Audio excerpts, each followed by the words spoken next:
L'autostrada A4 ancora una volta scenario di un drammatico incidente stradale nel tratto tra Latisana e Portogruaro in direzione Trieste è costato la vita ad un camionista di 54 anni di Sanfior, Guido Arnosti.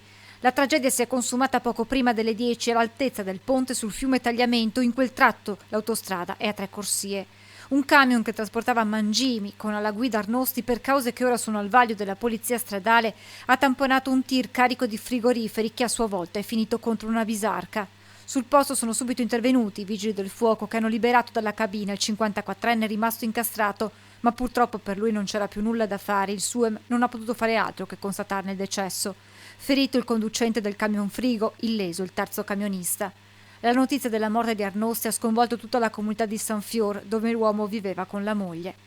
Pesanti le ripercussioni sul traffico autostradale, con la chiusura di quel tratto di A4 e dell'ingresso dello svincolo di Latisana in direzione Venezia, riaperti dopo circa 3 ore verso le 12:30. Sul posto, oltre agli agenti della stradale, anche i tecnici di autovie per ripristinare il tratto.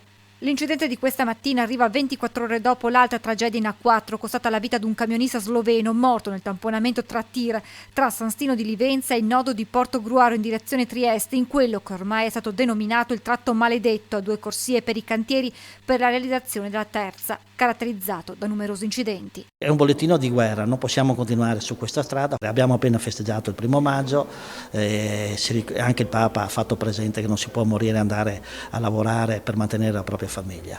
Aspettiamo che questa concessione venga data o rinnovata, quello che vogliono, ma l'importante è che si inizi i lavori.